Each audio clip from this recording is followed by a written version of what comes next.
The unflushable turd woman, otherwise known as Hillary Clinton, has popped back up and is now not going down again. And this is because Meghan Markle has gone away, so this one's back here. And she decided to give some interviews, which were very cringe. And I thought we'd just have a laugh at her expense because she is a joke. Always a good time. So here's the interview. Hillary Clinton predicts Trump will run again in 2024, calling it a make or break point for the nation and a chance to stand up to his lies and disinformation. He's going to destroy the country, guys, if he becomes president. He was president. Just like he destroyed the country back in 2016. Yeah, but he was president, unlike you, for 4 years, and did a good job, unlike your successor. Anyway, so she says in here, she said there would be dire consequences for the country if Trump won again, in experts released on the Today Show on Friday. We're not going to play the clips because they'll probably get copyright struck anyway, and who really gives a toss? It's just read in her voice, I guess. So if I were a betting person right now, she says, I'd say Trump is going to run again, she said. But I want people to understand that this is a make or break point. Are we going to give in to all these lies and disinformation than this organized effort to undermine our rule of law and institutions? Or are we going to stand up to it, she said. She has not learnt a single lesson since 2016, has she? At least she's just said, by the way, I'm a woman. You know, at the end of that sentence. They probably cut her off before she got there. Yeah, well, she says it a bit, actually, so I'm certain myself off there. But also just everything there, just BS. The lies and disinformation point I'm actually kind of disgusted by because you endlessly get this from dictators.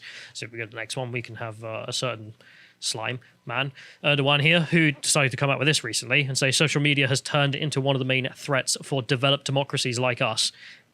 Disinformation has become a global security issue. From TRT World there, the state-funded media. X to doubt. That if you're not a Westerner, perhaps you don't know, they endlessly fund propaganda in the West. Like, I get on my YouTube thing or wherever else, videos from TRT that are sponsored that are just propaganda about how Turks did nothing wrong ever or that the West is bad. That's the two lines. I mean, you're a big fan of propaganda. Love propaganda. A big consumer of propaganda, but it's even too much for Callum, for goodness sake. It's my most interesting thing, like, that I find interesting, right? But it is also just so blatant with TRT World, and you can see it with Al Jazeera and all the rest of it, the pathetic crap they put out after Charlie Hebdo, for example, being the worst. But again, the endless whining about disinformation, I'm increasingly seeing as just something, the kind of thing dictators say.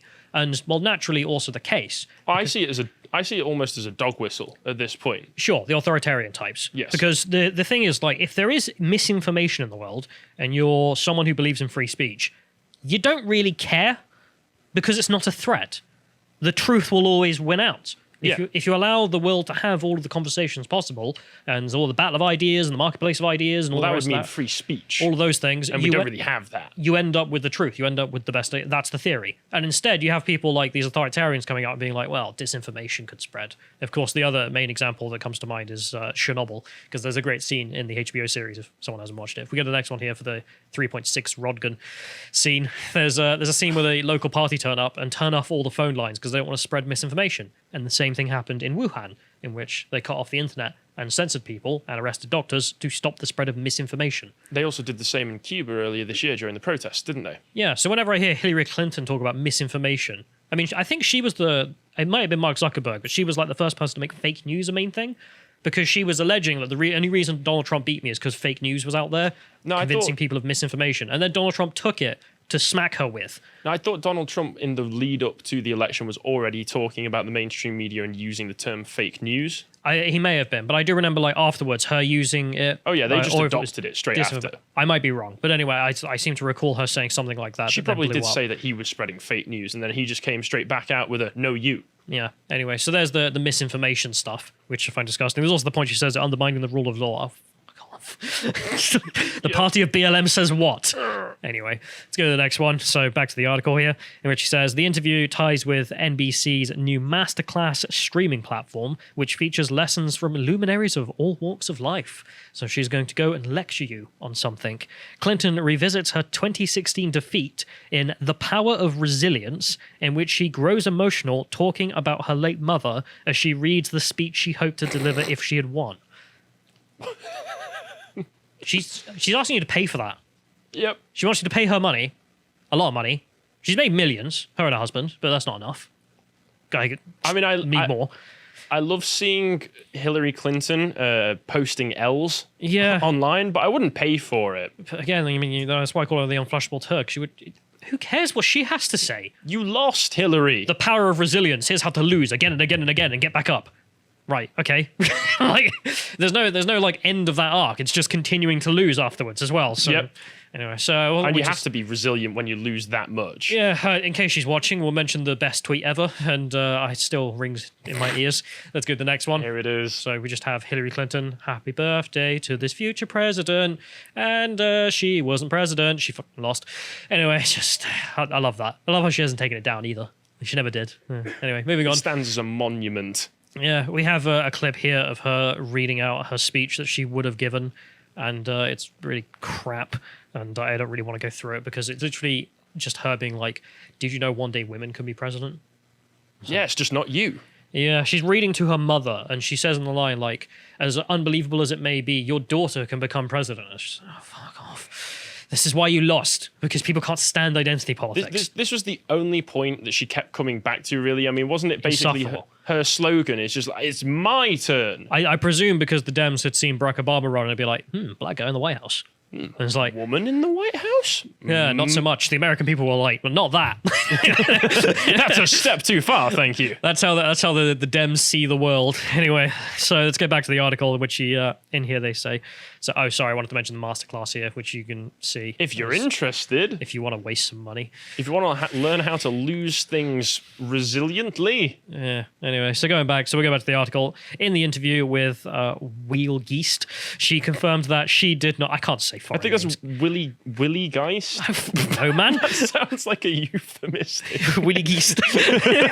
I'll show you my Willie Geist after this. Anyway, so she confirms that she confirms that she did not write a concession speech. So that speech she just read out, and the one she wants you to pay her to read, she didn't even write herself. That's the best part. Well, they never do, though, to be fair. Well, Donald Trump did. I mean, Donald Trump scribbled some notes on his arm while he's waving them around. He's writing it as he speaks. You know, I mean, good on him. Do you really think he wrote down, I'm going to come out and be like, sorry to keep you waiting, complicated business? Like, no, it's just making up crap. That's what I liked about him, though. Well, it was also competent. You know, I don't have to have someone else write me something because I'm so dementia-ridden. I'd forgotten how to write and also how to speak. Like 99% of politicians will have their speeches written for them by somebody else. Yeah, sure. But I mean, your speech, your, success speech, you didn't even bother to write. It took a lot of resilience to take credit for somebody else's speech. It also took a lot of resilience to hold on to it for like 4 or 5 years. And then to be like, well, this, Oh, well, if I ever feel like running again. I could do with another $100,000. I'll pay someone to make people pay for me to read it. Right. Okay. Anyway. So she says in here, I've met women who were born before women had the right to vote. They've been waiting 100 years for tonight, she says in the speech. I doubt that, Hillary. I am so glad she lost. I am sorry. Could you imagine if that narrative became the winning narrative? Every candidate afterwards would be like, did you know we're going to have a Jew in the White House? Did you know we're going to have an Hispanic in the White House? Just every time. Well, I mean, let's be honest. Identity politics every day. Let's be honest, though. I wouldn't be surprised if on the next election, next turnaround for the elections, that will just be the Democrat platform. Yeah, we have someone who doesn't have dementia in the White House, so let's go for that. Anyway, so she says in here, I've met little boys and girls who don't understand why a woman has never been president before. Now they know. What, you looked in the mirror, did you? Like, I don't understand why she's never been president. You were the one who ran and lost on that basis. Because you campaigned on, did you know I'm a woman?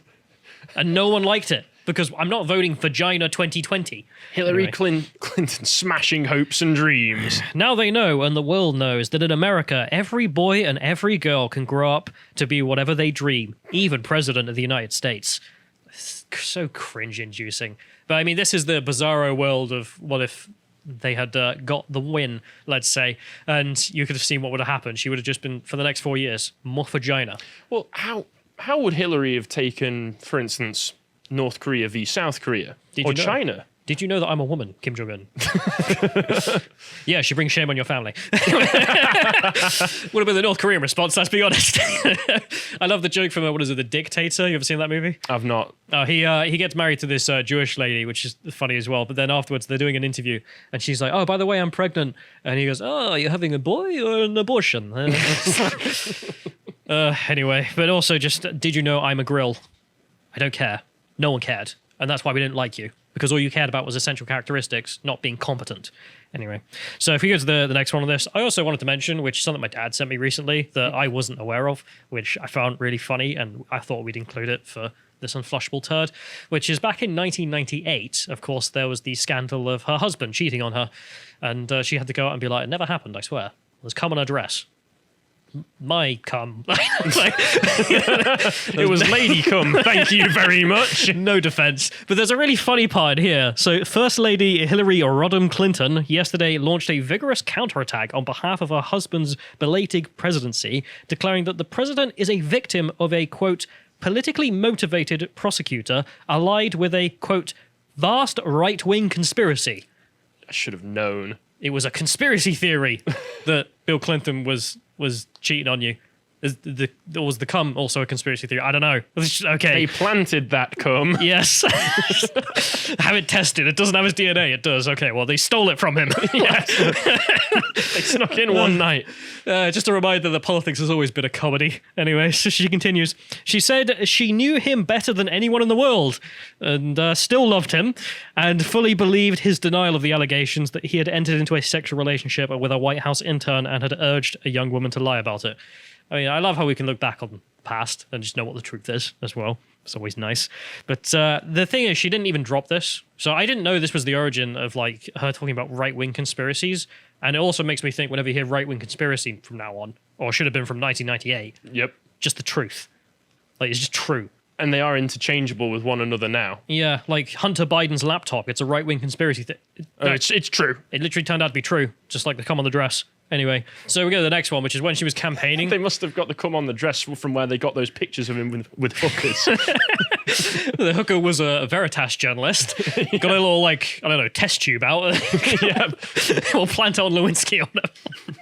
A stupid thing to say. They snuck in and jerked off Bill in his sleep. Yeah. I love how we're like, yeah, here's the podcast of the news from 1998 here, but it's like... It's just funny, man. It's just funny. Anyway, so going forward, because I didn't realize this was a connection, when she was running 2016, she said there was a vast right-wing conspiracy against her, and now it's even better funded. Well, I don't know. They're paying the Veritas journalist more now. So I was going to say, it must have been a pretty big operation to get Bill like that. Oh, boy. Anyway, yeah. And the last thing here being a mention that she thinks that Donald Trump coming to power will be the end of the Republic. Because, fuck off, woman. Hillary Clinton, if Trump wins in 2024, it could be the end of our democracy. Very much our democracy. As in ours, not yours. Yep. As well. If you enjoyed that segment from the podcast of the Lotus Eaters, you can go to lotuseaters.com to check out all the premium content we have on the site. Yeah, we've got loads and it's all really, really good. So why should you sign up? Why should you support us? Well, because you're going to get stuff there that you don't get anywhere else. Like the cultural series that John and I have started, which is talking about the politics and philosophy of science fiction. Because everyone was demanding it. And John was like, let's do Star Trek. Okay. And everyone loved it. And they were like, okay, let's do Stargate. And he had never watched this. And so he's like, is this military propaganda? I'm like, no, it's not military propaganda. It's basically a soap opera set in a science fiction setting. But anyway, we've got really great stuff like that. And then we've obviously got our articles, which have got audio narration for the Silver Tier members, such as this Anti-Civilizational Environmentalism by Hugo, as in, look at them. They want to actually erase civilization. And they're actually not very shy about saying it at this point. But anyway, moving on, we've got interviews with absolute mad lads, such as Miles of Kabul, that you did. Good guy. Did nothing wrong. Ironically. This is the guy who had to be evacuated out of Afghanistan because he was on holiday there. Basically. Yeah, the funny thing is, like, there's loads of criticisms of him that are out there, but we just sat down and went through them, and none of them hold water. So yeah, he seemed like a really nice guy, and he's got a very placid temperament. Like he's not like some sort of raging lunatic or anything. I was really surprised. I expected him to be mad. But anyway, we've also got loads of regular content, such as our book clubs. This is the Communist Manifesto that Thomas and I recently did. It's very interesting, if you're not a communist, to read the Communist Manifesto, because there are some telltale signs of conservatism that are embedded within it. I know that sounds hard to believe, but trust me, it's in there. Anyway, moving on, we've got our spicy podcast that we can't put on YouTube. Can't carry on talking about that on this channel. Anyway, we've also got the Contemplations, this one that you did with Josh, talking about Parliament. Yeah, so does it work? This is just an in-depth look at the system and where it comes from and why it's a bit of a meme. As mentioned, like the House of Lords. Why does that exist? It's literally just because like the Lords sorry, the what is it? The burgesses and the priests and whatnot didn't want to sit with all the barons and whatnot, so they just separated into two groups in the king's chamber, and then that became the two houses. And that's how the system works. Yes. Amazing. And finally, we've got the epochs that Bo and I do every week. This was an amazing one. This was a Life of General Gordon. And I'm really glad I get to juxtapose this with the interview with Miles of Kabul, because you can see that these two characters, these two people, are cut from exactly the same cloth. Like, deeply Christian, like crazy adventurers, love living a life of danger. And the life of Gordon of Khartoum is honestly a real thrill a minute. Right now, I didn't know anything about him either, so Bo's taking me through what happened, and I was just wrapped. I had such a great time. But anyway, there we go. And if you want to check us out on Alt Tech, be sure to follow us on Getter. So there's getter.com, and the @ there being lotuseaters_com, because lotuseaters.com didn't work on the @ but it is the But you name. can't put dots in the Yeah. names. But anyway, go and follow us on Getter. And if you'd like to get access to all that premium content or all the free stuff we also have on the website, go to lotuseaters.com and subscribe. Thank you.